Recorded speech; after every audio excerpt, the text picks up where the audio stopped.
Wednesday morning in the city of Ibadan, the southwestern part of Nigeria. It is the 31st day in the month of May. That's the last day of the month of May. My name is Adiola Digoke. This is AM Live. And I am Olajumoke Babalola. Thank you for joining us today, Wednesday. Like Jola said, it's the last day in the month of May. This time tomorrow, it's going to be the first day in the second half of the year. And it's good to have you join us on AM Live today. We do hope you'll enjoy every part of the program. I am Olajumoke Babalola again. Thank you for joining. Yes, on AM Live today, we have loads of information lined up for you. With the nation still reveling in the euphoria of the 18 years of democracy, the 2 years of the Buhari administration, we know that, the third year has begun. And of course, Nigerians have started watching the administration. People have started taking notes again of all of the things the administration will do in the third year. And we do wish the administration well. And of course, we would not forget to also wish our president quick recovery. He's been away for a while, and Nigerians are waiting to see the president. And we do hope that he's back in the country in good health, good condition as soon as possible. But away from all of that, just yesterday, the acting president, as acting president Yemi Osinbajo yesterday signed 2 laws to ease access to loans for small businesses. Last week, he did sign the ease of doing business, executive order for ease of doing business. But just yesterday, again, 2 laws have been signed, and of course, the laws are Movable Assets Act 2017 and the Credit Reporting Act 2017. We know that one of the indices that will show that the economy is towards recovery and revamping, like this administration promised, is if businesses can thrive, if small and medium scale enterprises can have easy access to fund and materials that they would need. We know that to get a loan in a bank, traditionally, you need to have collaterals like fixed collaterals, like land, landed properties, house. But as it is now, the president, acting president Yemi Osinbajo, signed 2 laws that gives access for the micro, small, and medium enterprises. The first one, which is the Collateral Registry Act, can register, means that SMEs including the micro, small, and medium enterprises in Nigeria can register their movable assets, such as their vehicles, equipment, and other accounts receivable by the financial institution they are dealing with. They can register it as collateral to get loan. And the Credit Reporting Act also provides for credit information sharing between credit bureaus and lenders, as well as other institutions that provide such services on credit, such as telecoms companies and retailers. For me, this is a good one towards a better economy in Nigeria. Honestly, well, what with an aftermath of the president's comment as to a Nigerian who's able to afford 30,000 naira should be able to build a house. He has said that a couple of days away. But of course, with the efforts of the federal government, the Buhari administration, to ensuring that the ease of doing business, the challenges of doing business are eased off. There's a new law that's been passed, like Dilap mentioned, and the new act are the Secure Transaction in Movable Assets Act 2017, otherwise known as the Collateral Registry Act, and the Credit Reporting Act. This is in the bid to ensure that, well, with the economic recovery and growth plan that the government developed, this is a step in the right direction to ensuring that whatever you do, you're able to access some loan that would help you do your business, especially while we're clamoring for made in Nigerian goods and Nigerians being able to purchase and use made in Nigerian goods. This will only be made possible with such moves as this. Nigerians can begin to access loans, and of course they can pay back conveniently. And of course it's good that the legislative arm of government saw the need to actually help ease the burden Nigerians are going through with the time of economic depression we found ourselves.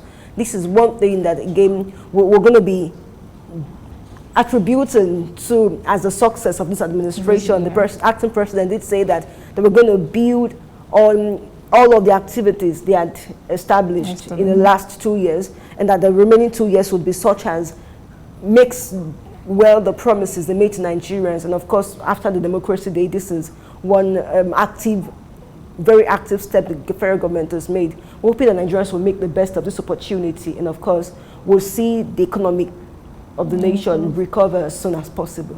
Yes, and the passage of this act will has nullify the existing CBN guidelines regulating the operations of the National Collateral Registry and the Credit Bureau. It has now replaced it with these two legal frameworks, and for me, it's just it's good that whoever wants to give, whatever financial institution wants to give out money can now make judgments, cannot make their own judgments, because that's what the Credit Reporting Act now enable lenders to make reasonable judgments on who they want to lend their money, just to avoid the case of bad loans. We know that there are some banks keep rolling out names every year of defaulters, and at the end of the day, they end up not getting some of this money. So now every financial institution can decide who they want to lend money and why they want to lend the person money. And we do hope that for micro, small, and medium enterprises, they would harness this opportunity. One of the reasons they've given for not being able to expand their businesses because they have no access to loans as other bigger companies do. But now that you can use your equipment as collateral, you can use your vehicles. Most of them have vehicles that they use to, for their businesses. They should harness this, and we're talking about sustaining the economy of the nation and being able to export. We know that before we can export, we need to be able to sustain the demand for the products in the country, and we're hoping that in the next couple of months things will change. Our financial institutions would, of course, follow this legal framework as it is. It is now an act, so there's no need of going back and forth on it anymore. So the financial institutions will do their part, and of course Nigerians will also make use of this opportunity. And for people who are trying to start businesses, and one of the issues is, oh, I do not have money. Now it's easier. Everyone can, if you have an idea that you know is viable, you can bring that idea to life and ensure that you do something about it. No, now for me now, I don't want to hear business owners complain about not having fund. So there are other empowerment programs by the government. There are subventions from the government for some small and medium enterprises. There are loans even given out by government, and now they are adding the fact that you can go to banks and borrow without necessarily having a piece of land or having landed properties. Very necessary. Really, that's a very important point. And we do hope that the whole process wouldn't be made difficult by some unnecessary bottlenecks. You know, it isn't just enough that the government is making accessibility to loan possible, but that it's as easy as it's going to be making business possible in Nigeria. Access to it wouldn't be made impossible or difficult by unnecessary bottlenecks. And just to remind you that in July 2016, the president did establish the Presidential Enabling Business Environment Council, PEBC, and this will facilitate the implementation of this council. And of course, it's chaired by the acting president himself to progressively make Nigeria an easier place for doing business, and of course to make business thrive in the country. So yes, we're looking forward to a very vibrant economy in the next 2 years, and of course that as soon as possible we'll have a recession. Yes. Well, away from that, we'll take a break and we'll be back with more stories. Don't go.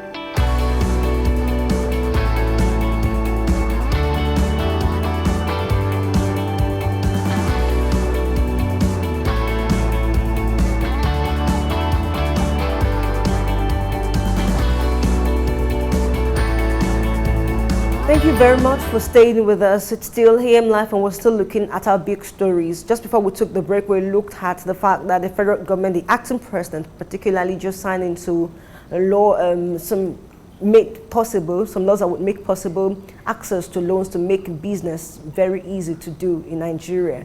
Away from that, yesterday we looked at the fact that in Lagos State, Venerable Femi Taiwo, who is the chaplain of the Chapel of Christ the Light Chapel in the Lagos State House, was sacked by the Lagos State government. And of course, the report that reached us was that the wife of the governor, Governor Ambode, Akinwumi Ambode, his wife, Bolale Ambode, had walked out of the chapel because she felt she wasn't anointed first. It was an anointing service.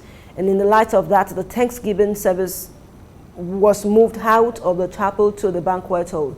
And of course, we did tell you yesterday that the Christian Association of Nigeria, Lagos State chapter, taken up the case. Of course, in the light of that issue, the state chapter of the Christian Association of Nigeria has released a statement on this issue.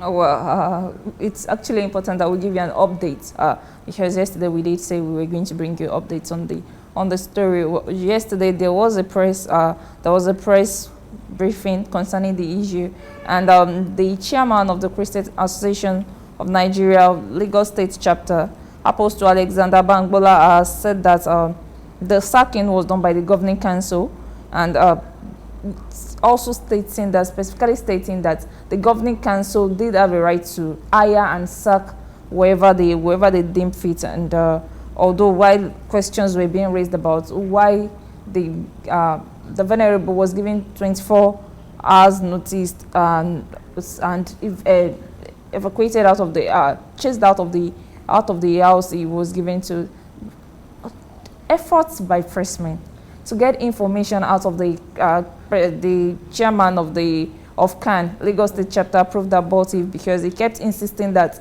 this is a matter between the government and the church, and that the church will try to settle the case amicably with the government, and that whatever it is that the press, whatever information the press has at hand as at now, the basic information is that the governing council has a right to hire and sack whoever pleases them. So that again douses every tension as to why a minister of God would should be sacked.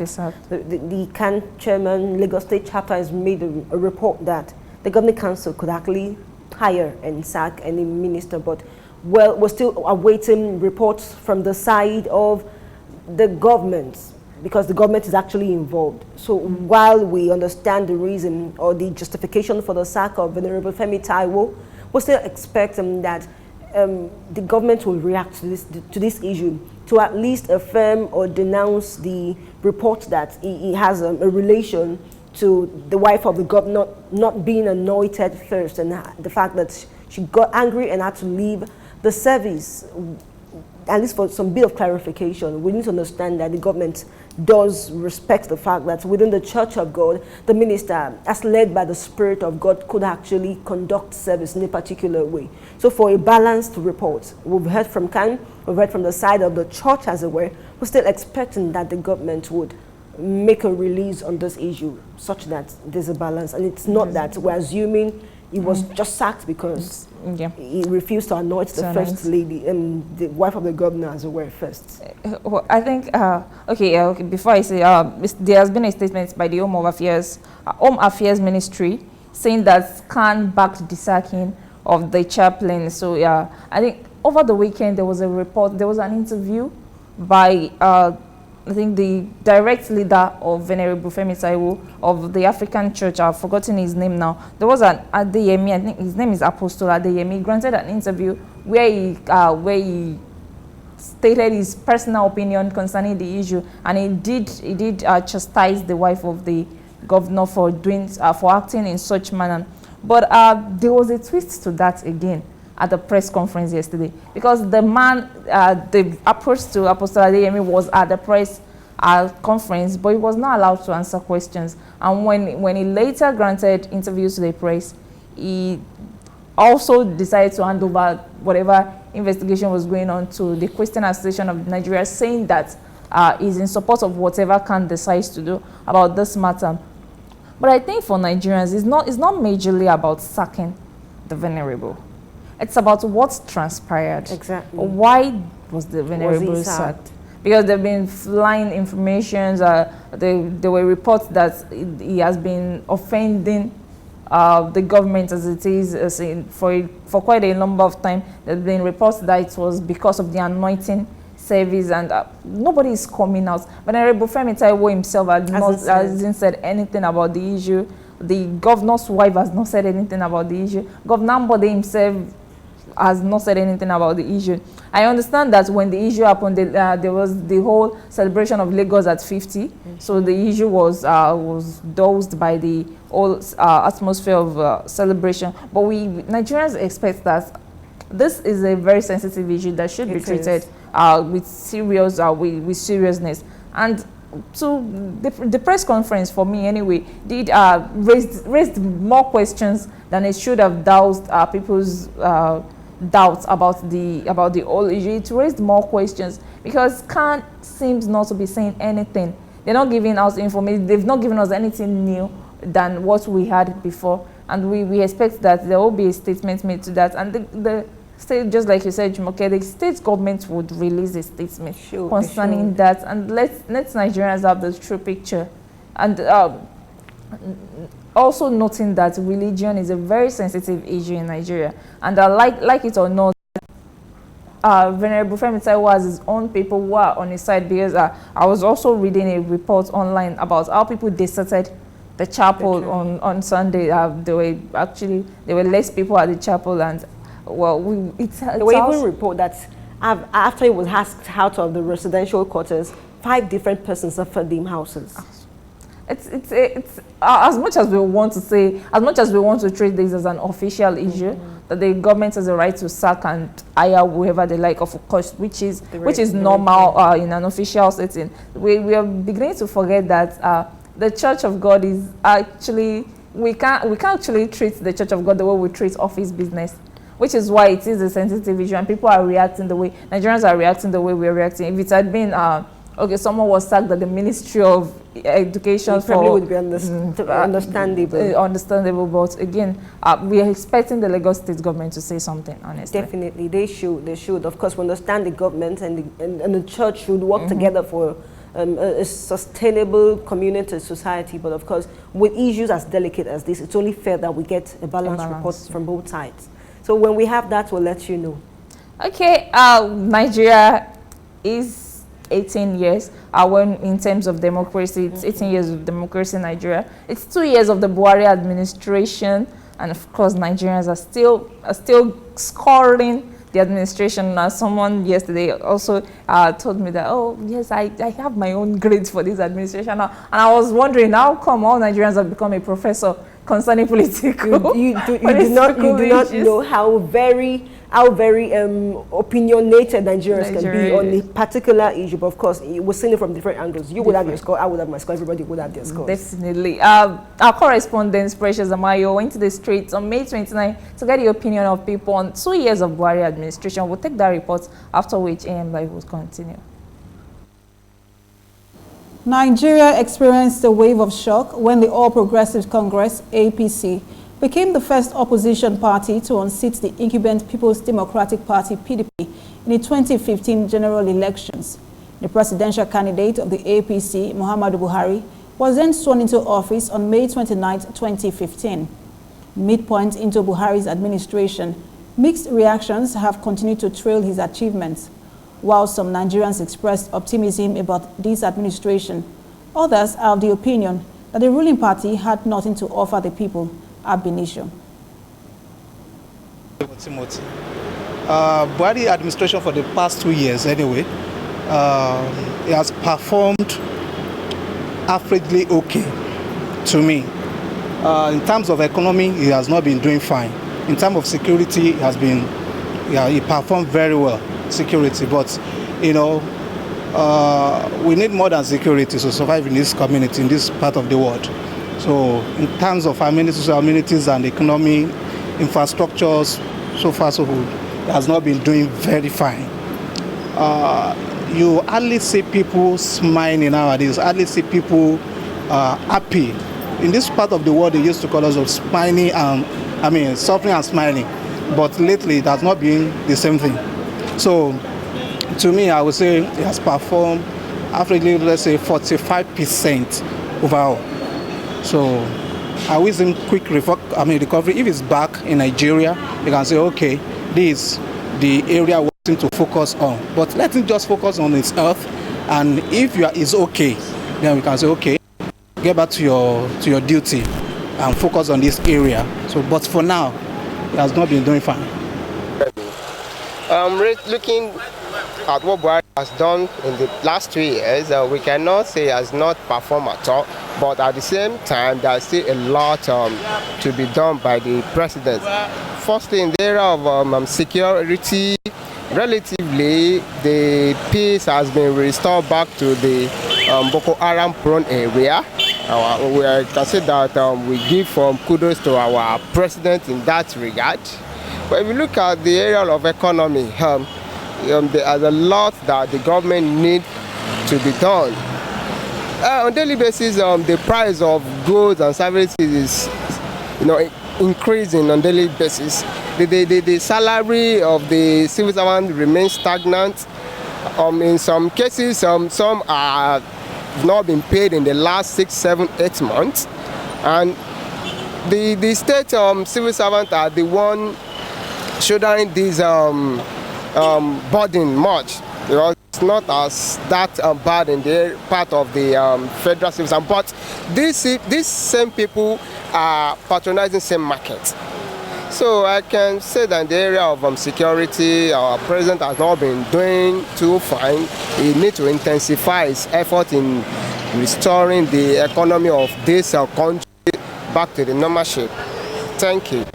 I'm a copper. I'm serving copper.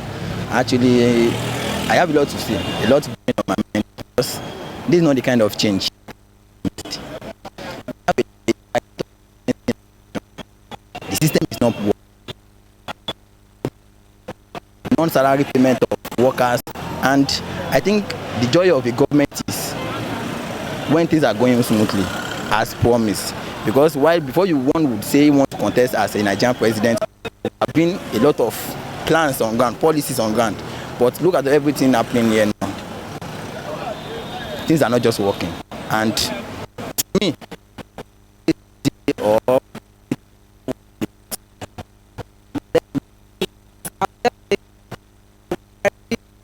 yes, I thought to me it's not done anything. There is no changes, nothing. So I think we should just keep praying. So that's all I want to say.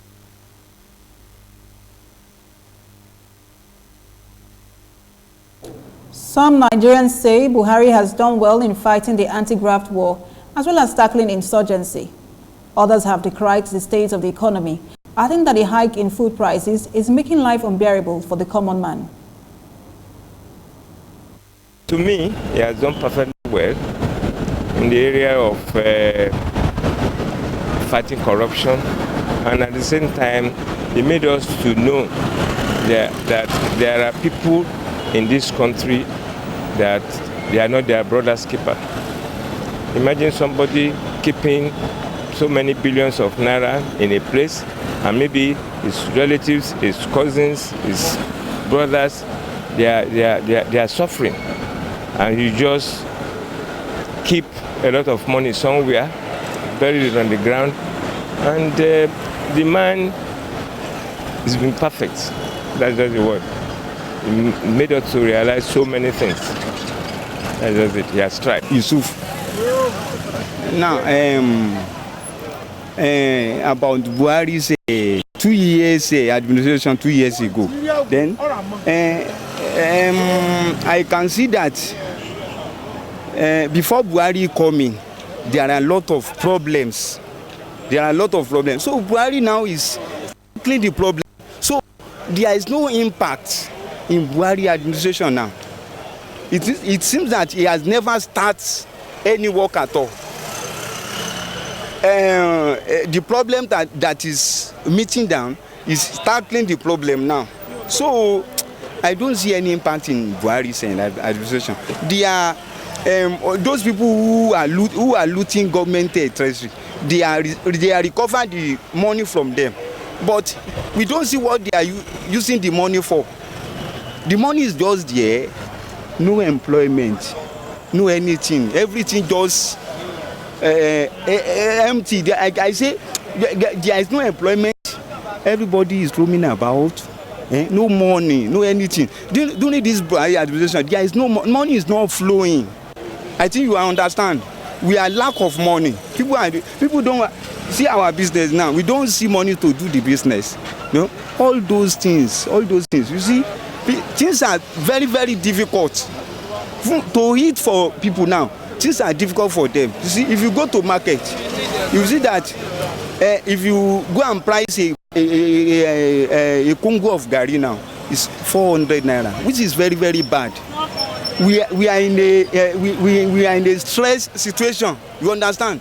So this government, I'm appealing to this government to please intervene to this situation, because people are dying every day. You understand? It is the mercy of God that we people that we are here, we live today. It is God's mercy. You understand? Some people have died of hunger, but I want the government to intervene. Please, all these high prices of food, say government should intervene and do something about it.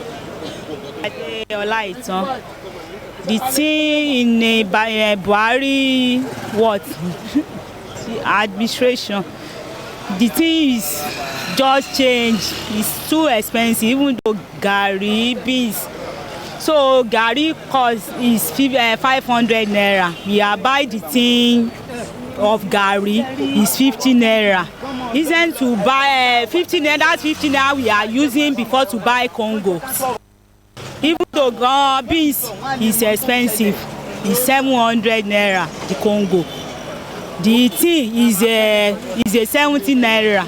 So if you can help us to the price come better, so that people will be okay, we will not be suffering.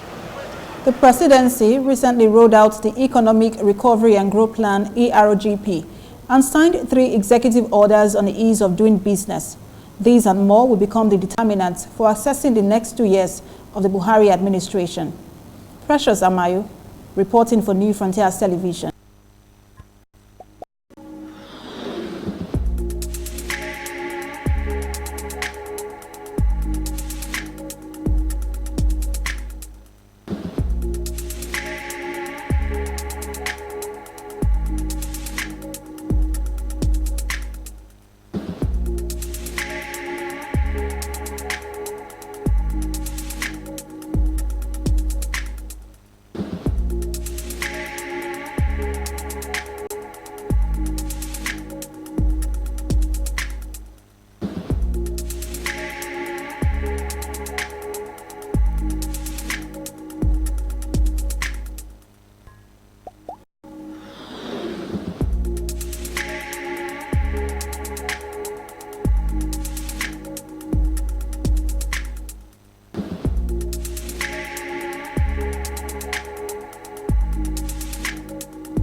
Thank you very much for staying with us. It's still AM Live, and of course that was a package on Nigeria's thought on the performance of the Buhari administration in the past 2 years since it took office.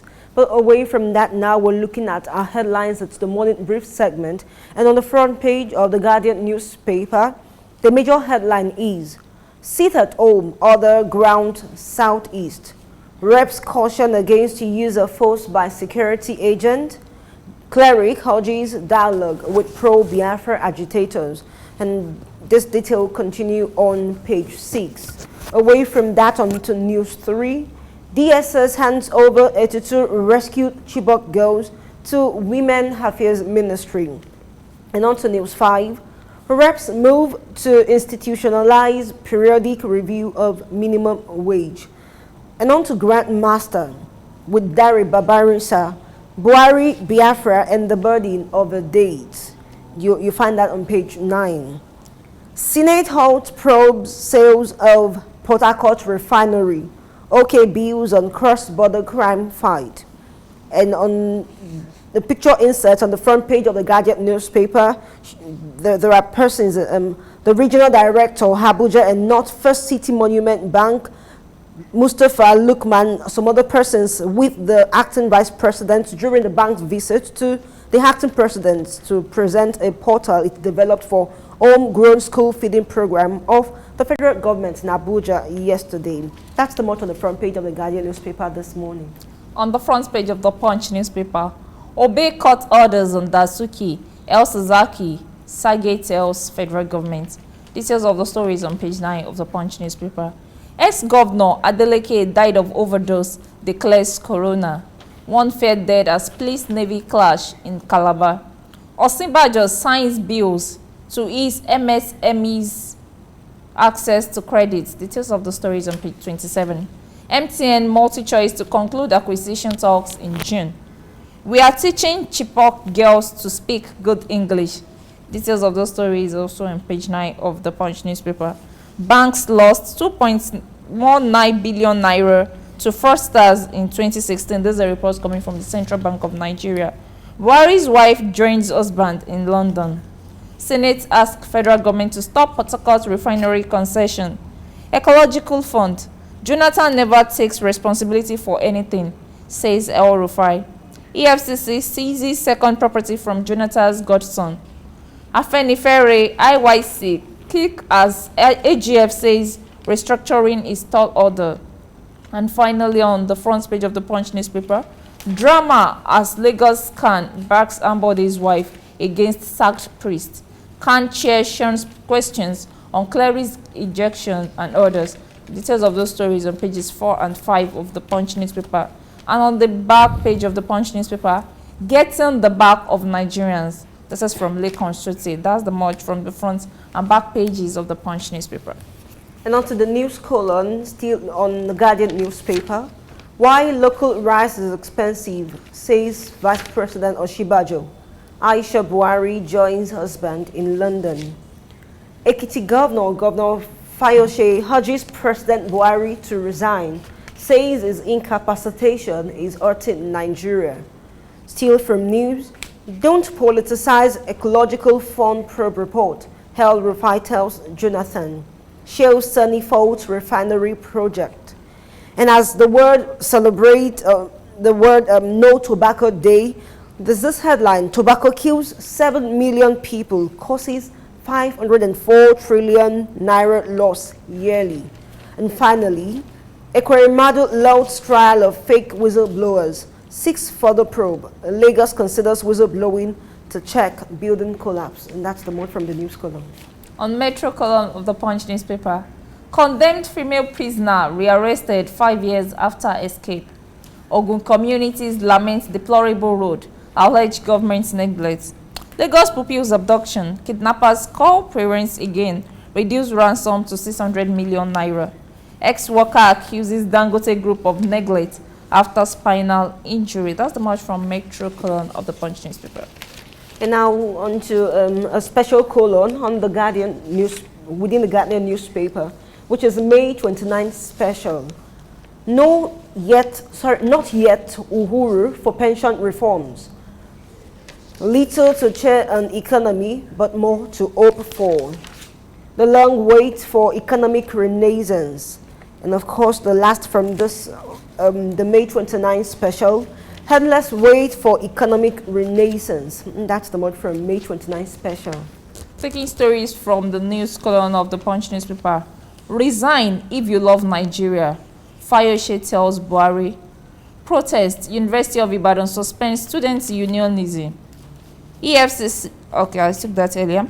Mercenary SATs for UTME in Abba Missionary School. This is coming from JAM. Alleged 1.1 billion naira fraud. EFCC rearranges ex-FCT minister's son.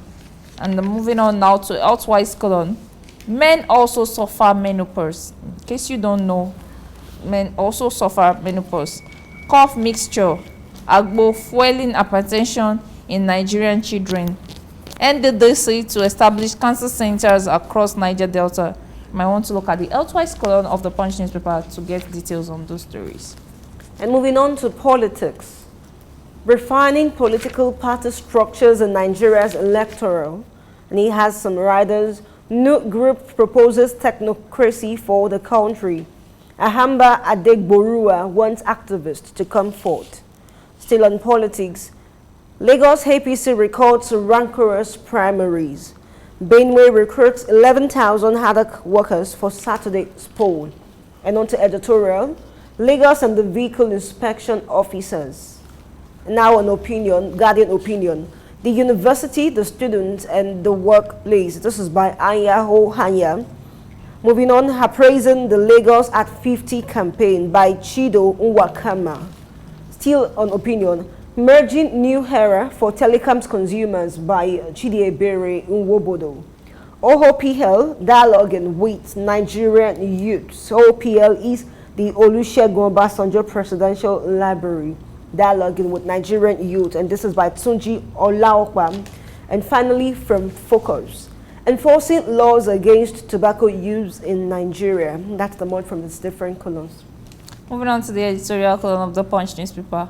Bringing Nigeria's corrupt fugitives to justice. On later, why Trump will not ignore Libya. On to viewpoints now. 2017 budget implementation. Time is of the essence. Good governance as antidote to illegal migration. That's the much from viewpoints later and editorial columns of the Punch newspaper. And now straight on to Guardian Business. How $1 billion investment in rice cultivation to boost self-sufficiency, says Dangote. FSDH Merchant Bank to leverage opportunities for improved performance. Still on business, Ahmed, that's the Kwara State Governor Abdul Fattah Ahmed, calls for higher allocations to councils to enhance efficiency. NASIMA, that's the Nigerian Association of Chambers of Commerce, Industry, Mines, and Agriculture, targets improved regional ties via trade mission. 4-in-1 exhibition to attract over $30 billion FDIs, foreign direct investment, to Nigeria. And that's the note from Guardian Business. On business and economic column of the Punch newspaper, Nigeria hides improvement in World Bank's Ease of Doing Business Index. MTN multi-choice to conclude acquisition talks in June. Reduce your rents, federal government tells landlord. Firms can't account for 13.4 billion naira advertising expenditure. General Electric, Miller Center to empower social entrepreneurs. ICANN set standards for members on whistleblowing. Then NDE partners firm on tricycle assemblage plants. And Delta Airlines appoints VP for EMEAI. Develop policies for talented people's recruitment. I'll take that again. Develop policies for talented people's recruitment. Nona tells federal government. That's the much from business and economic column of the Punch newspaper. And then look at some interesting headlines from Guardian Tech. How Lagos can become smart city with technology. Ambode sees culture, politics as limitation. And still on techs and telecoms, 6 ways to stay safe with public Wi-Fi. NITDA, which is the National Information Technology Development Agency, to monitor compliance by NDAs with local content policy. NCS commends federal government on directive. And finally, school adopts technology to drive dynamic learning process. That's the note from Guardian Tech. On Arts and Live from Punch newspaper, Nigeria does not appreciate our writers. This is coming from a renowned literary critic, Professor Ernest Emenyonu. And moving on to some more news from the inside page of the Punch newspaper. Sit at home observed in 75 countries, says IPOB. No entitlements for murdered soldiers yet.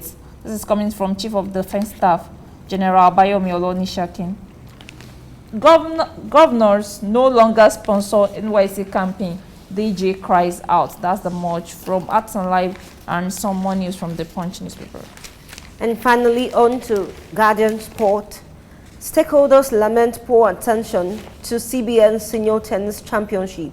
Shehu Agubom match on still from Guardian Sport. Ijaye Hausen Isaleko win GT Bank Lagos Principals Cup Season 8. Still from Sport, Iheanacho joins Eagles. Man City wants buyback clause on contract. Moses seeks orders to return after Togo clash. Senate passes Nigeria Football Federation bill. And finally, Minister warns former officials against anti-federation's election gimmicks. And that's the word from Guardian Sport. On Point Sports for today, Senate passes NFF establishment bill. Bafana plan to frustrate Eagles. Dalong warns ex-federation's bosses. And on French Open, Zverev out, Murray, Wawrinka move on. And still on sports, Huddersfield promotion excites Soje. Okpekpe winner takes Ottawa race title. Plateau governor celebrates medal all. And finally on CBN tennis, Shehu Agugbom true. That's the much for Point Sports for today. And we'll take a break and we'll be back to delve into some of the stories from the newspaper.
For staying with us. It's still our morning brief segment on AM Live, and we're just going to be looking at a couple of headlines from the papers. The first is from Guardian Focus, and just as we said earlier, it's World No Tobacco Day, and Guardian Focus particularly, there's a headline on enforcing laws against tobacco use in Nigeria. And just to take a part of the report, the Lagos state government in 2014 enacted a law banning smoking in public places. The Lagos State House of Assembly on January 21, 2014 passed a bill to prohibit smoking in designated places and vehicles in the state, and the law places a fine of 10,000 or 3 months imprisonment or both for first offenders.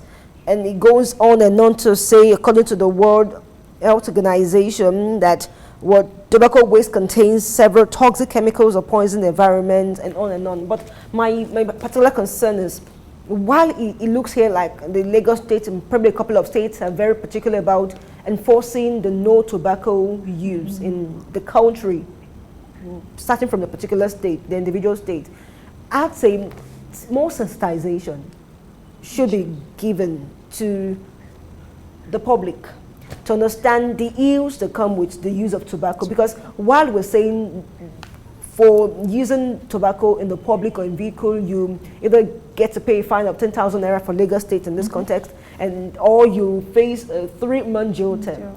People could still, it means you could still do that in the house. Meaning all you need to do is, we're saving or we're trying to protect the lives of people around you if you get to use this in the public.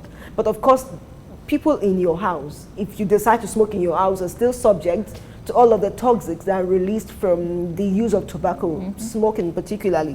But of course, it's a good one that there are laws, the sensible laws to prevent the harms that come with the use of tobacco smoking. But I'd say more information, awareness be given, that everyone understands the harm that you subject yourself to for smoking, and the harm you subject people around you, innocent people around you to, just for inhaling the substance that you emit from the tobacco use in itself. It's more awareness, more information, until everybody understands the evil, the harm that we expose ourselves to by taking tobacco, we probably wouldn't have an absolute no tobacco use in the world, or probably Nigeria for a start. Okay.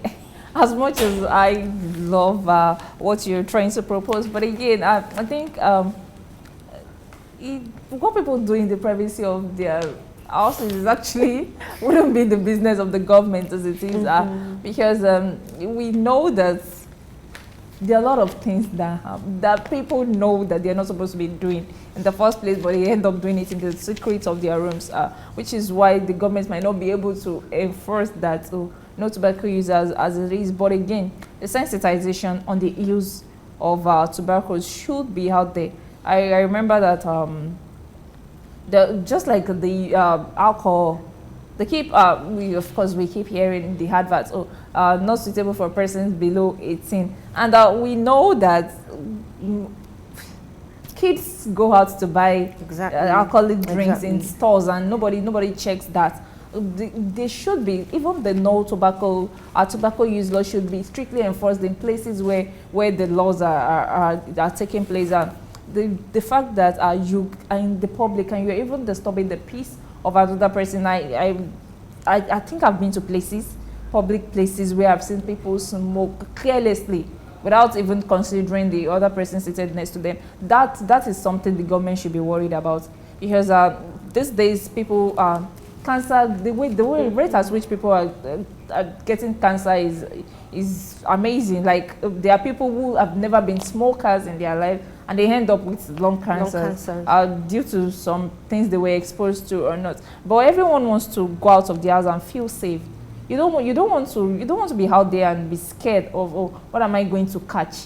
What am I? And I've been in a room where someone was smoking, and the lady kept feeling very, very uncomfortable until she had to leave the gathering. It could be someone with an health challenge that would fall or slump due to such things. So the government should ensure that the no tobacco rule, I know that there are agencies working towards that to ensure that it becomes a national thing and people are prohibited from smoking in public places. But again, as much as we're saying no tobacco rule, the rule also applies. Underage people should not be allowed to smoke. Secondary schools, we've seen our young boys, young girls smoking without fear or anything, and it should be. I don't know how we treat our laws in Nigeria, because we say these laws are there, that this so and so person below the ages of 18. There are some things that we know that people below the age of 18 shouldn't be doing, but they do it, not even secretly now. They flaunt it in our faces and we look the other way like, oh, who cares? Nobody cares. But they should be laws that enforce that. If you sell to an underage person, you should even be prosecuted. Coupled with the underage these are times where we should start holding our youths accountable.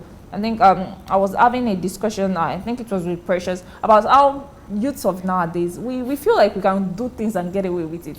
And because it's not our fault, it's because of the culture. We've seen the older ones do that and get away with it. And people just feel like, oh, they can be irresponsible and the government will just turn the other way around.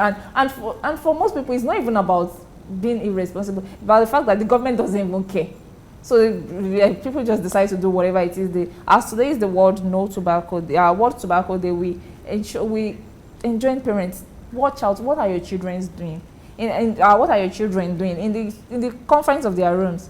Some kids smoke in their houses with their parents living in the same houses. Don't give them so much freedom. We know that we should allow them try. We should allow them explore. But we shouldn't don't give them too much liberty to decide to be irresponsible. Honestly, I agree with you totally. Well, we have the pop culture. The home should also have its culture. You train and raise your child in the way you want to be. And you mentioned the advert that tells that alcohol and some other content shouldn't be sold underage, and the fact that the underage get to buy them. You often wonder, the tobacco, I remember growing up, the advert, of course, I think it's be controlled, the advert for tobacco use, some tobacco products, which would end with tobacco smokers are liable to die young. It used to be tobacco smoking is dangerous to the health, but now it's become tobacco smokers are liable to die young. But still, people go on to use it. We wonder, we're hoping that there would be some enforcement of law to control the use of this and, of course, stop it totally. if possible. That's the motto we're taking on our morning brief segment. We'll take a break to allow in for the morning news. Please stay with us. AM Life continues afterwards.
morning and welcome to Morning News coming to you from the studio of Biafra Television. My name is Temitope Oladipo. Governor Umaru Al-Mukara of Nasarawa State has pleaded with the striking workers on the state to resume work in the interest of peace, blaming opposition parties for the ongoing industrial action. The governor also warned opposition politicians and others to stop inciting workers against his administration. The workers are demanding full payment of their salary arrears, promotion, and enhanced condition of service. The governor who made the appeal in Lafia at the meeting with some stakeholders to commemorate Democracy Day in Nigeria, however, claimed the strike over backlog of unpaid salaries was politically motivated. The governor said the meeting was made to appreciate, recognize, and acknowledge the contribution of those that served and were still serving the state since he assumed office as the governor. The Lagos State chapter of the Christian Association of Nigeria has endorsed the sacking of the presiding chaplain of the Chapel of Christ the Light, Alausa Ikeja, Venerable Femi Taiwo. The chairman of CAN in the state, Apostle Alexander Bangbola, said the sacking of Taiwo was done by the governing council of the chapel, which hired him, adding that the council had the power to fire him. However, questions on the circumstances surrounding the sacking include the order for Taiwo, his wife, and kids to vacate their official quarters within 24 hours were parried by the cleric, who insisted that the matter should be allowed to rest. The presidency accepted the cost of the houses the federal government was planning for Nigerians under its family home fund should be as low as 2.5 million naira. The senior special assistant to the acting president on media and publicity, Mr. Laolu Akande, disclosed this in a statement in Abuja. Akande was giving further insights into the scheme which the acting president, Yemi Osinbajo, referred to as nationwide podcast to mark the second anniversary of Muhammadu Buhari administration and another forum on Monday. He said the 100 billion naira family home fund, which is an initiative of the federal government's social housing project, will provide inexpensive mortgages to Nigerians who could afford 30,000 naira per month. Akande said the project had already started in 11 states.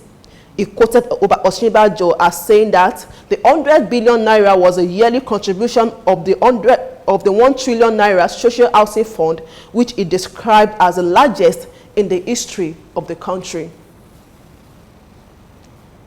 The federal government had said it has begun teaching the rescued Chibok girls how to speak proper English. The government has also employed 20 teachers to help the girls with remedial classes. The Minister of Women Affairs and Social Development, Aisha Azan, said this in Abuja while receiving the recently rescued 82 Chibok schoolgirls. After the rescue on May 6, 2017, the 82 girls were kept in the health facility under the supervision of the Department of State Services, where they underwent medical tests and treatment. While receiving the 82 girls at the National Center for Women Development, the minister said that the 82 girls will be taught English. Al-Azan said the 24 girls who were released last year had improved on their spoken English. The indigenous people of Biafra has appraised the level of compliance with its sit-at-home order and described it as a huge success. The statement made available to newsmen in Hawker, the Anambra State capital, by the IPOB's Media and Publicity Secretary, Eman Powerful, said apart from Nigeria, the order was observed in no fewer than 75 countries. Powerful gave the name of the countries where the order was complied with as Taiwan, Chad, Switzerland, United Kingdom, USA, Russia, Ukraine, Angola, Congo, Mozambique, Luxembourg, Brazil, Jamaica, Dominican Republic, Canada, Italy, Norway, Spain, Sweden, France, and among others. It thanked those who made the exercise a success, especially the member of the IPOB family. It described those who did not participate in the exercise as saboteurs, alleging that they were paid by the federal government to sabotage the order. We bring you more stories after this timeout. Please stay with us.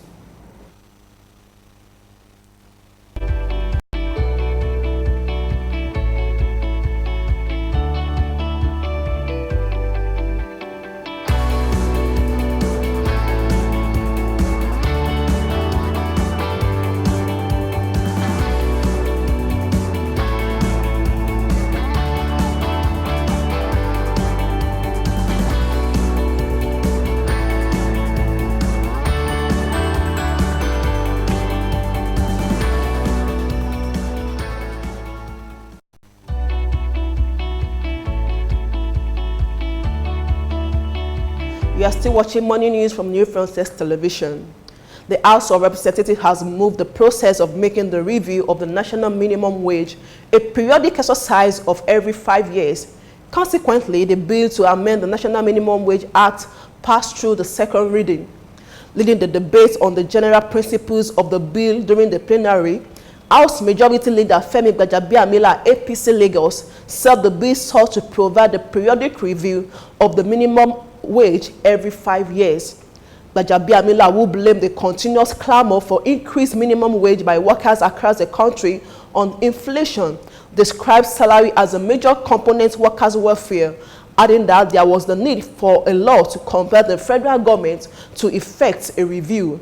He said the minimum wage shall be the subject to periodic review every 5 years, and the first review shall be effective from January 1, 2017, irrespective of the day the bill comes into force. Supporting the amendment in his contribution to the debate, Rotimi Agunsoye said the current minimum wage was inadequate for the survival of the average Nigerian worker. The chairman, Presidential Advisory Committee Against Corruption, Professor Itesage San, has asked the federal government to obey court orders regarding the detention of embattled former National Security Advisor, Colonel Dasuki Sambo, retired, and the leader of the Islamic Movement of Nigeria, Sheikh Ibrahim. Sage said this during an interview with newsmen while reacting to calls by the Nigerian Bar Association for the release of Dasuki and Ibrahim's Sheikh. The senior advocate advised the federal government to either obey the court order by immediately releasing them or to appeal the orders. The PACA chairman also agreed with the NBA regarding the prolonged labor of judges without trial. Sage, however, called on the federal government to wrap up the probe by prosecuting the judges immediately or by dropping the cases. After 3 days of being incommunicado, abductors of the 6 pupils of the Lagos State Model College, Igbola Epe, we established contact with some of the victims' parents. It was learned that the kidnappers had reduced the 1 billion naira ransom earlier demanded to 600 million naira and briefly allowed the parents to speak with the children to confirm their safety. Despite the parents' plea that they were poor, the government was said to have insisted on 100 million naira for each pupil. It had been reported that the government stormed the school premises at about 6 a.m. on Thursday, 3 days after writing to school authorities informing them about the attack.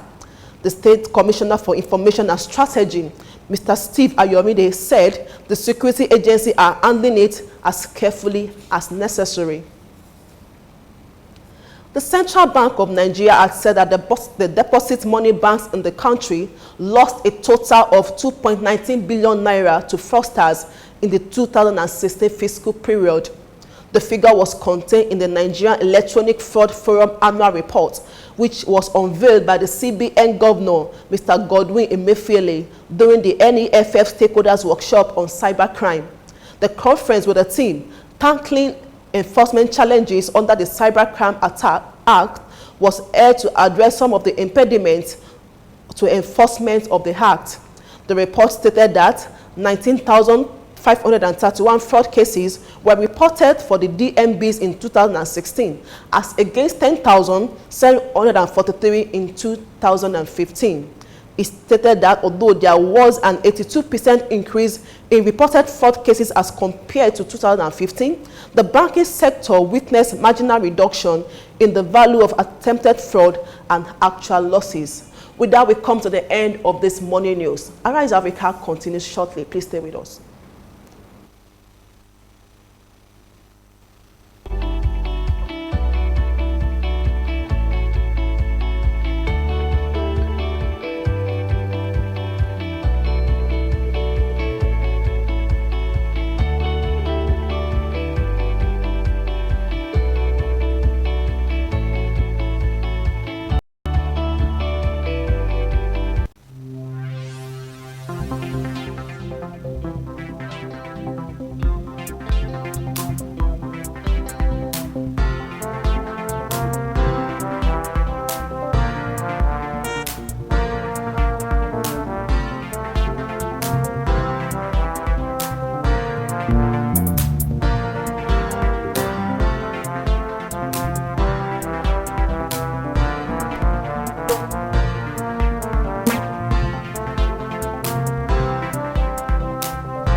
you for staying with us on AM Live. That was the news brought to you from our news desk.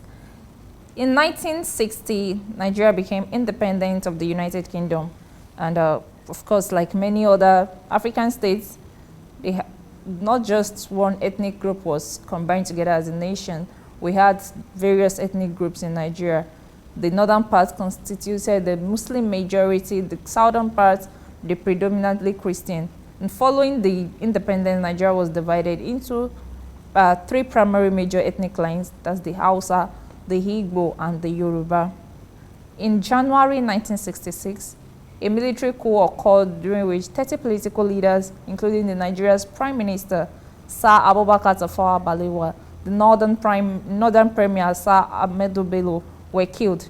It was alleged to be an Igbo coup because Nnamdi Azikiwe, who was the president at the time, was not killed. In July 1966, northern officers and army units staged a counter coup where General Yakubu Gowon became the head of state of the nation. In January 1967, military leaders and senior police officials of each region met in Aburi, Ghana, and agreed on a loose confederation of regions. The Northerners were there, but they were at odds with the Aburi Accords. Obafemi Awolowo, the leader of the Western region, was also there, and he warned the eastern part of Nigeria from seceding. Earlier, there had been plans made by Chukwuemeka Odumegwu Ojukwu to secede from Nigeria as a nation. After the federal and eastern government failed to reconcile, on 26 May, the eastern region voted to secede from Nigeria, and on 30th May, Chukwuemeka Odumegwu Ojukwu, the southeastern region's military governor, announced the Republic of Biafra, citing the Easterners killed in post-coup violence as reason for doing that.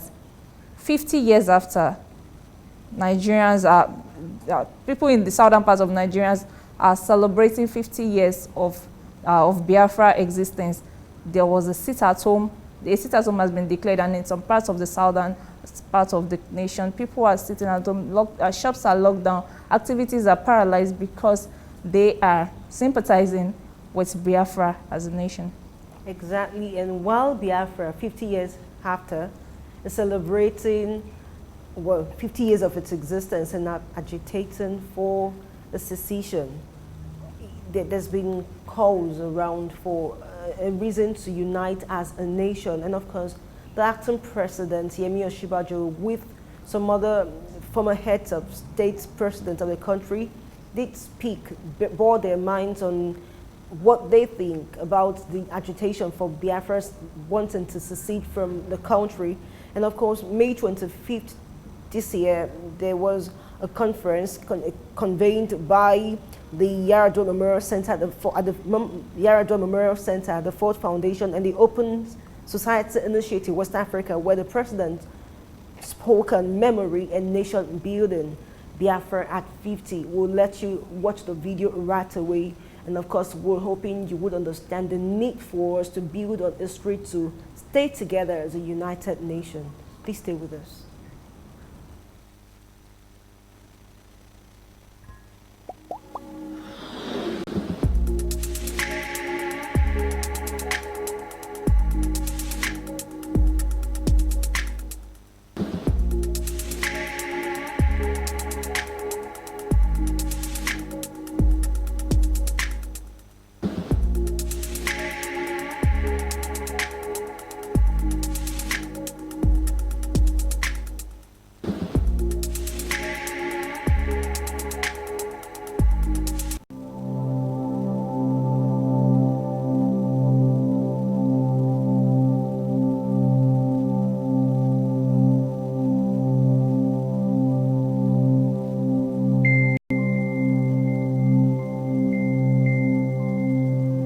Indeed, the saying, experience is the best teacher, is incomplete.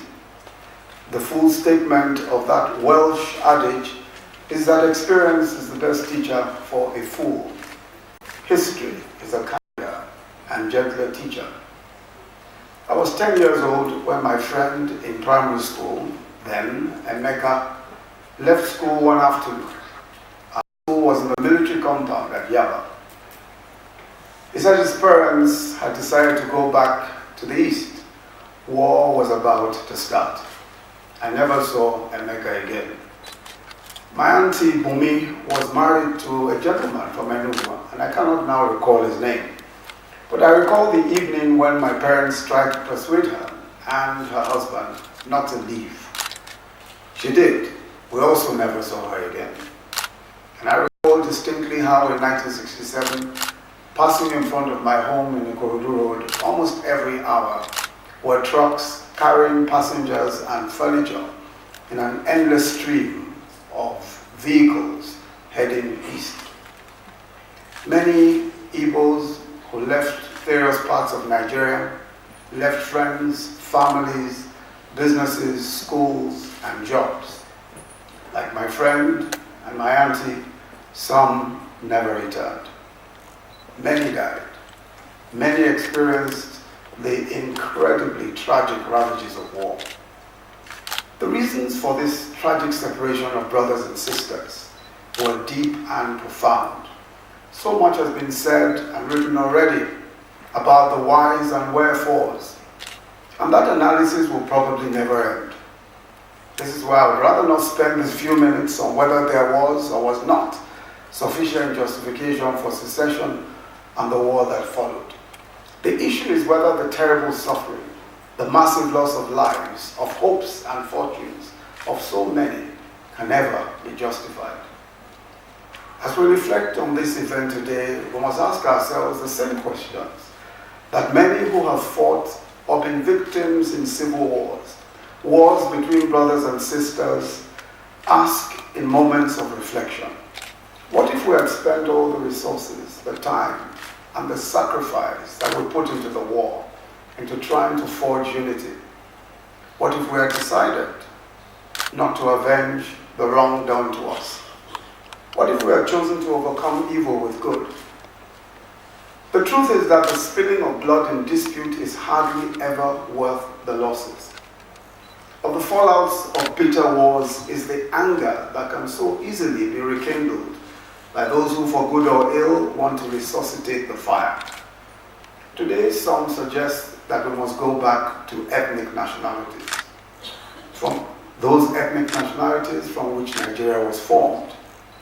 They say that secession in one form or the other is the answer to the charges of marginalization.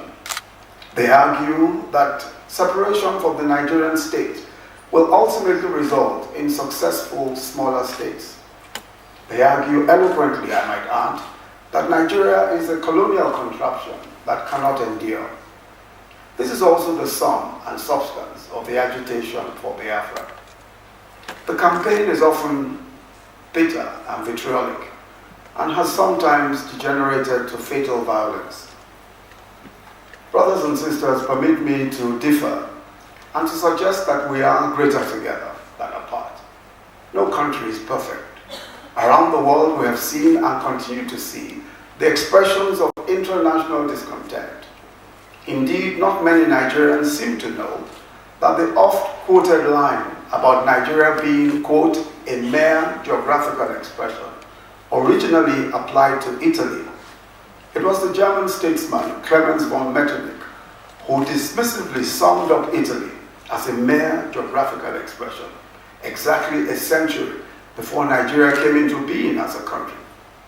From Spain to Belgium, to the United Kingdom, and even the United States of America, you will find many today who will venture to make similar arguments about their countries, but they have remained together. The truth is that many, if not most nations of the world, are made up of different peoples and cultures and beliefs and religions who find themselves thrown together by circumstances. Nations are indeed made up of many nations. The most successful of the nations of the world are those who do not fall into the lure of separation, but who through thick and thin forge unity in diversity. Nigeria is no different. We're not one, we're not three, but more like 300 or so ethnic tribes within the same geographical space, presented with a great opportunity to combine all of our strengths into a nation that is truly, to borrow an expression more than the sum of its parts. Let me say that there is a solid body of research that shows that groups that score high on diversity turn out to be more productive, more innovative than less diverse ones. There's also research showing that even companies that place a premium on creating diverse workplaces do better financially than those who do not. This applies to countries just as much as it does to countries. The United States is possibly a great example of bringing together an impressively diverse cast of people together to consistently accomplish world-conquering economic, military, and scientific feats. It is possible in Nigeria as well. Instead of trying to flee into the lazy comfort of homogeneity, every time we're faced with the frustrations of living together as countrymen and women, the more beneficial way for us, individually and collectively, is actually to apply the effort, the patience to understand one another, and to progressively aspire to create one nation, which in the words of our anthem, is bound in freedom, in peace, and in unity. That, in a sense, should be the Nigerian dream. The enthusiasm to create a country that provides reasons for the citizens to believe in it. A country that does not discriminate or marginalize. We're not there yet, but I believe that we have a strong chance to advance in that direction. But that will not happen if we allow our frustrations and grievances to transmute into hatred.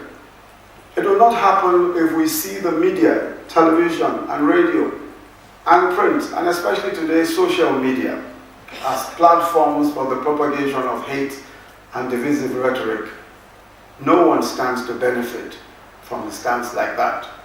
We will all emerge as losers.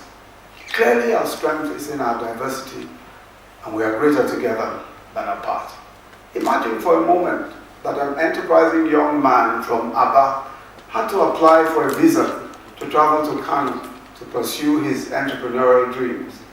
Or that a young woman from Abeokuta had to fill immigration forms and await a verdict in order to attend her best friend's wedding in Maya. Nigeria would be a much less colorful, much less interesting place were that the case. Our frustrations with some who speak a different dialect or belong to a different religion must not drive us to forget many of the same tribe and faith of those that we may see as adversaries, to whom we have shown affection and who have shown us true affection in return. My godson is Somkele Awakalu, his father Awakalu, senior advocate of Nigeria, and I taught at the University of Lagos.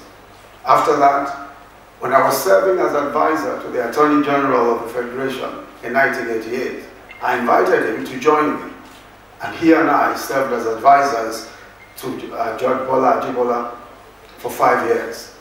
My first book was dedicated to Somkele and my 2 other godchildren. I did not have any children of my own then. Chief Emmanuel Dimike is almost 80 years old. He was my father's friend and business associate in my father's sawmills in Lagos. Chief has been like a father. I see him almost every Sunday. He worships with me at the chapel, at the Aso Villa Chapel. The individual, and he has remained here in Abuja, according to him, to make sure that I walk the straight and narrow. These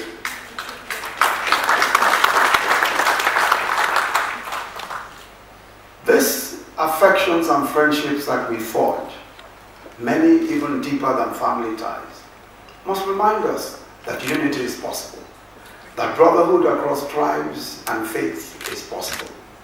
Let me make it clear that I fully believe that Nigerians should exercise to the fullest extent the right to discuss or debate the terms of our existence.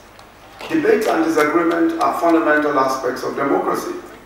We recognize and acknowledge that necessity, and today's event is along those lines, an opportunity not merely to commemorate the past, but also perhaps to dissect and debate it, to ask ourselves tough questions about the path that has led us here. And how we might transform yesterday's actions into tomorrow's wisdom. Indeed, our argument is not and will never be that we should simply forget the past, simply let bygones be bygones. Chinua Achebe repeatedly reminded us of the Igbo saying that a man cannot tell where the rain began to beat him. That a man who cannot tell where the rain began to beat him cannot know where he dried his body. If we lose the past, we will inevitably lose the opportunity to make the best of the present and the future.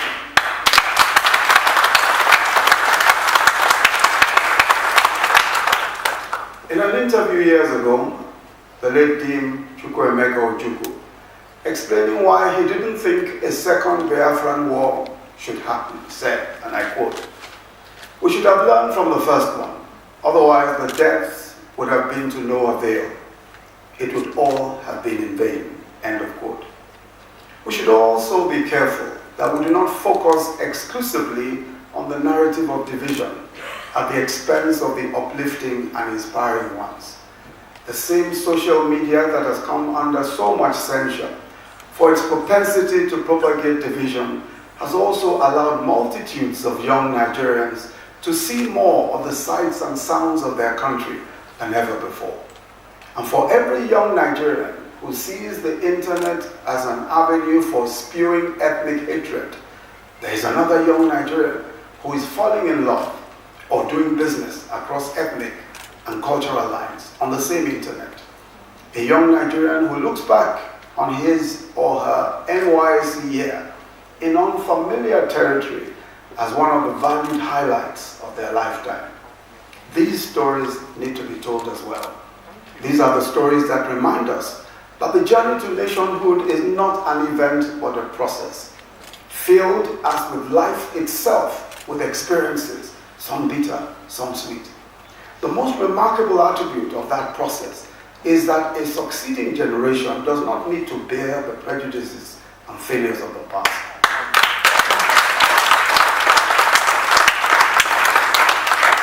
Every new generation can take a different and more ennobling route than its predecessors. But the greatest responsibility today lies on the leadership of our country, especially, but not only, political leadership. The promise of our Constitution, which we have sworn to uphold, is that we would ensure a secure and safe environment for our people to live and work in peace, that we will provide just and fair institutions, that we will not permit or encourage discrimination on the grounds of race, gender, beliefs, or other parochial considerations, that we will build a nation where no one is oppressed and where no one is left behind. These are the standards to which must hold our leadership. We must not permit our leaders the easy but dangerous rhetoric of blaming our social and economic conditions on our coming together. It is their duty, and I speak to myself, our duty, to give us a vision, a pathway to make our unity in diversity even more perfect. Thank you very much.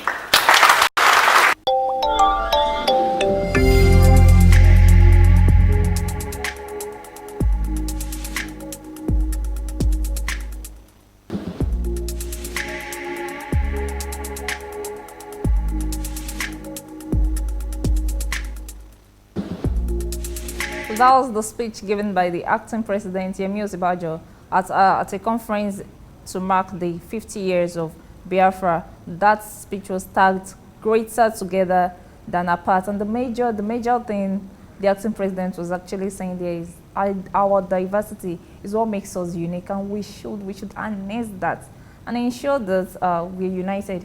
He used an instance of the United States where people of diverse cultures are there, and the nation is a greater place today. Honestly, well, while we do not play down the impact the war had, not just on the Igbo people, but of course on Nigeria as a whole, it should be 50 years of honoring the dead, the lost, the displaced, and of course realizing that at the end of the war, the Biafra had to join Nigeria to make for a whole strong nation. And of course, looking also at the fact that the president, the acting president, did mention the importance of history and memory in making for a stronger nation, which is why he tagged the speech, memory and nation building.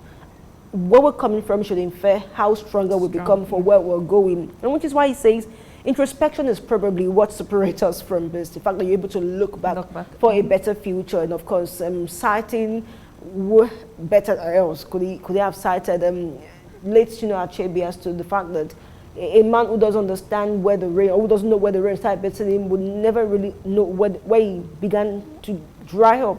We should take important facts from our history to building a stronger nation and not agitate for separation as the Biafra, the indigenous people of Biafra seem to be asking for. It's been 50 years and we really want to look at how strong we've been together.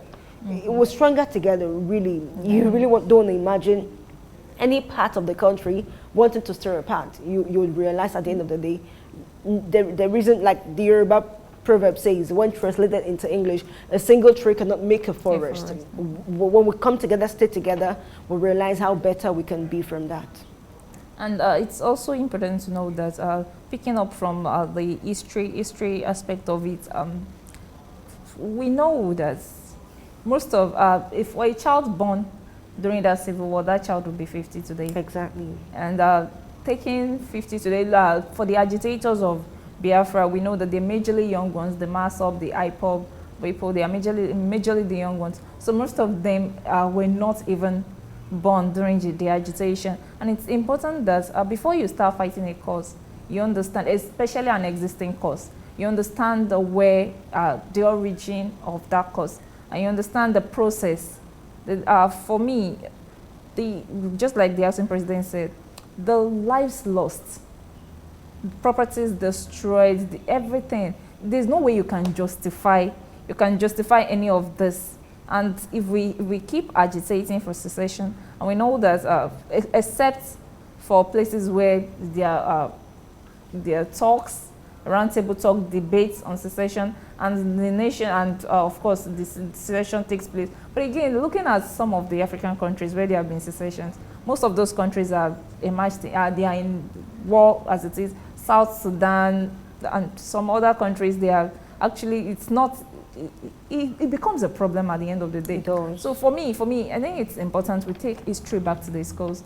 And again, I'm wondering, what exactly are we teaching? Are we forgetting the pains of the war and teaching people that the glamour, the glory of the war, neglecting the painful part of it?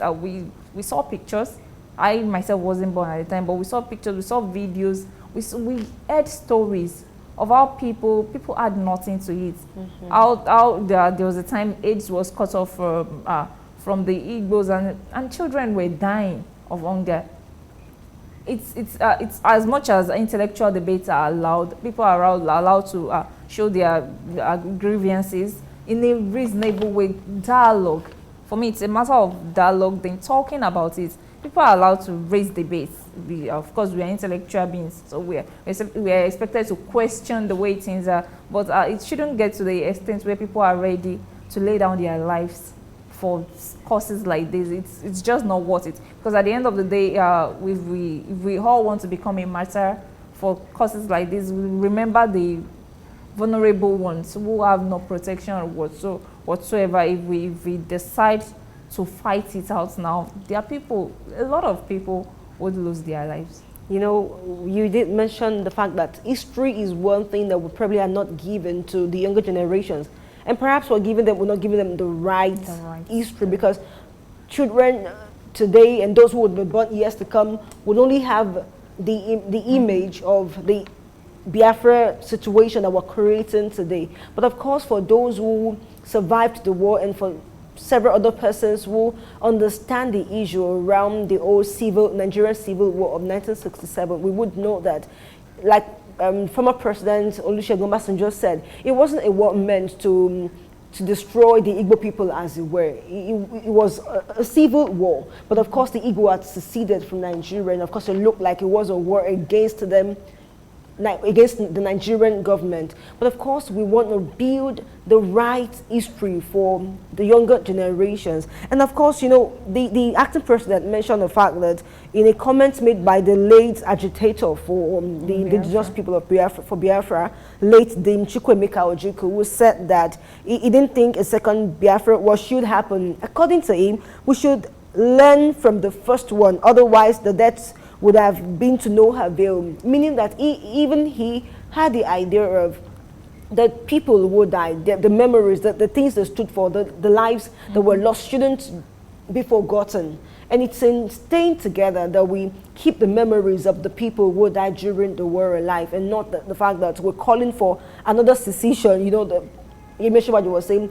We're beginning to think that when we feel marginalized, the next thing you want to do is to break out, which of course is a greater height of marginalization. You want to secede from a particular country, wherein being together, you're able to get from the north, the south, different regions in the country. You're able to realize that what I don't have, you have, and I'm able to get from you. And of course, the call today is that whether or not anybody feels marginalized, the solution isn't to cut yourself away from the main source, but that you look within and figure out ways you can actually build on this semi-marginalization to make a strong impact on the larger community. And of course, to realize that it's in staying together that even you can make your impact felt in the larger community.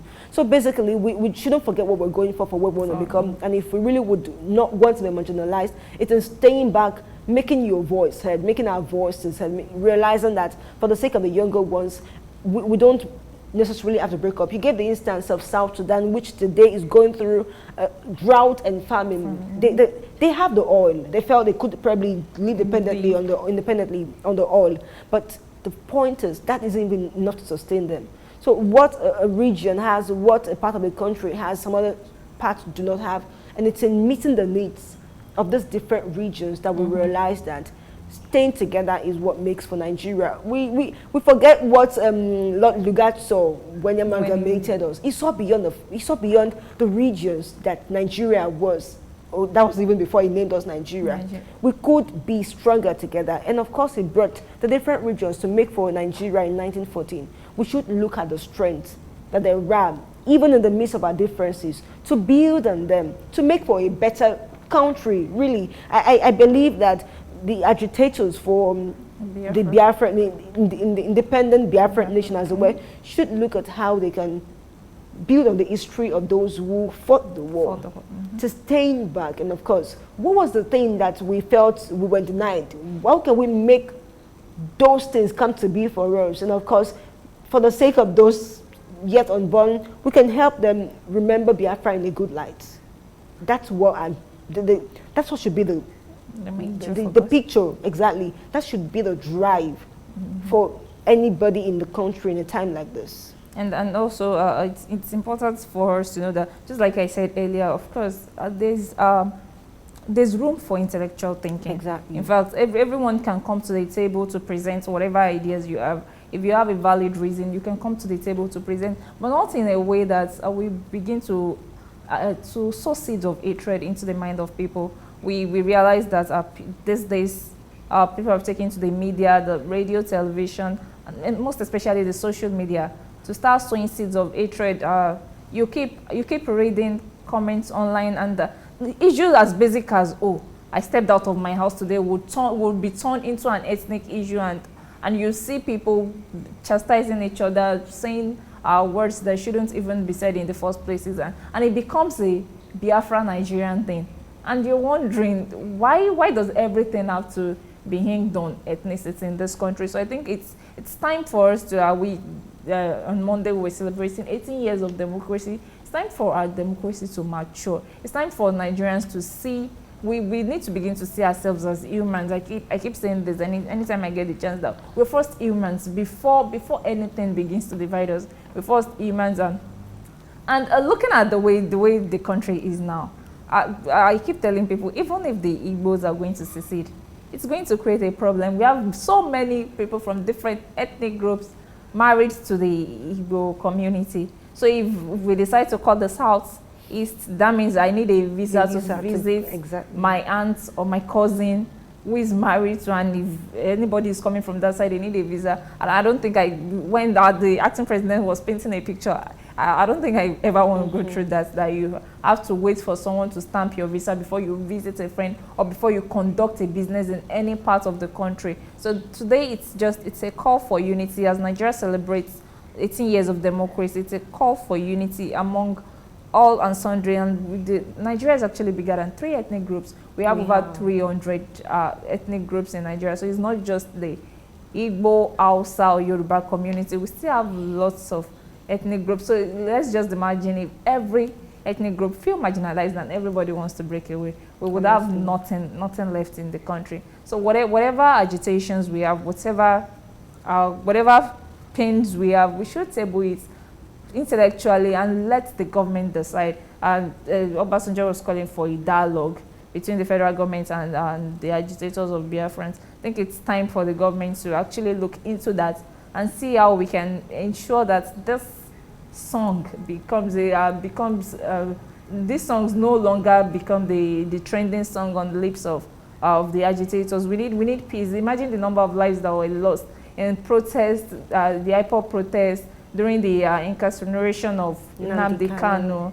There are lots of people have died again in a cause that seems not to even be gaining the federal government's attention as it should be.